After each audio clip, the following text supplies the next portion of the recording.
అందరికీ. చూడండి, మొన్నటి రోజు రాజమండ్రి వెళ్ళడం జరిగిందండి.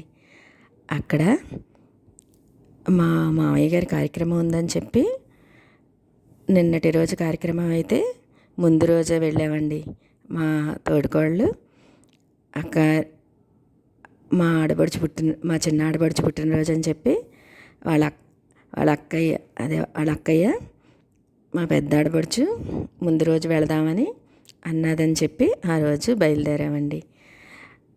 ట్రైన్కి వెళదాం అనుకున్నాం కానీ మార్నింగ్లో లేవడం అది కష్టం అవుతుందని చెప్పి ముందు రోజు బస్కి బయలుదేరామండి. అసలు బస్సులో వెళుతుంటే చూడండి, ఆ రూట్ అంతా ఎంత పచ్చదనంగా ఉంటుందో. అది కూడా కడియం వైపు వెళ్తాం. ఆ కడియం వైపు వెళితే నర్సరీలు ఉంటాయండి. అసలు చూడడానికి రెండు కళ్ళు చాలు అన్నట్టు అనిపిస్తుంది. ఎంత బాగుంటుందో ఆ రూట్ అంతా కూడా నర్సరీలు, అలా పూల మొక్కలతోటి. ఇదిగోండి మీకు, అందుకే మీరు కూడా చూస్తారని చెప్పి వీడియో షూట్ చేశాను బస్సులోంచి. చక్కటి అసలు దారి అంతా కూడా కడియం ఉంటుందండి. అక్కడ లేని మొక్క ఉండదండి. ప్లాంట్స్ అవి ఎంత బాగుంటాయో నర్సరీల్లో. ఈసారి మా ఆడపడుచది అన్నది, ఈసారి కారులో వెళ్ళినప్పుడు చక్కగా కొంచెం మంచి మంచి మొక్కలన్నీ కొనుక్కుందామే అని. ఈ విధంగా మేము రాజమండ్రి చేరుకునేసరికి 4:30 అయిందండి. బస్సులో లేట్ అవుతుందని చెప్పి మా బాబు ఎందుకు వచ్చింది బస్ అని అన్నాడండి. కానీ సరేలే, ముందు రోజు వెళితే చిన్నత్తయ్యకి పసుపు కుంకుమ అది పెట్టచ్చులే అని చెప్పి మేము వెళ్ళడం జరిగిందండి. ఇదిగోండి, చక్కగా అక్కడికి వెళ్ళాక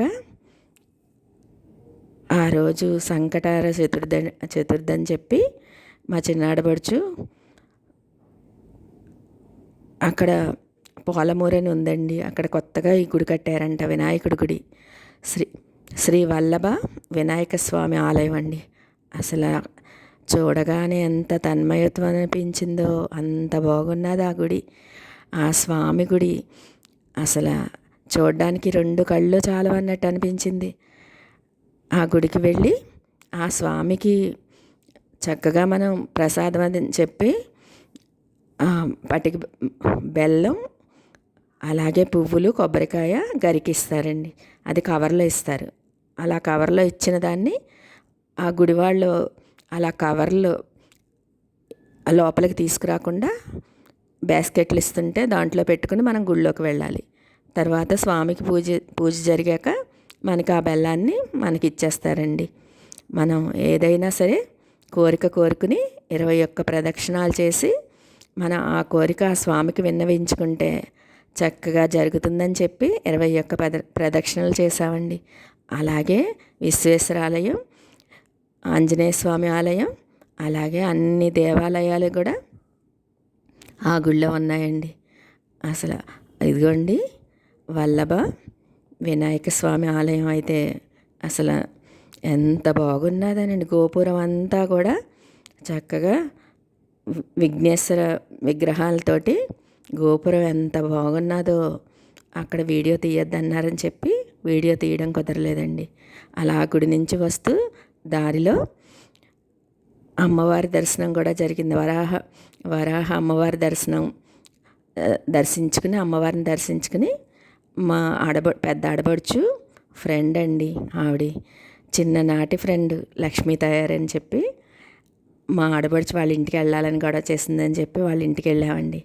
అక్కడికి వెళితే అక్కడ ఆవిడ చేసే భగవత్ సేవ అయితే ఎంత బాగా చేస్తున్నారనండి.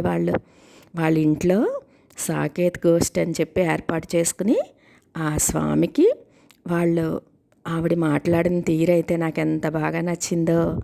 అసలు పలకరించడం ఏంటి, నన్ను సంబోధించే మాట అయితే ఏరా కృష్ణ అనేసరికి నాకు ఎంత ఆనందం అనిపించిందో.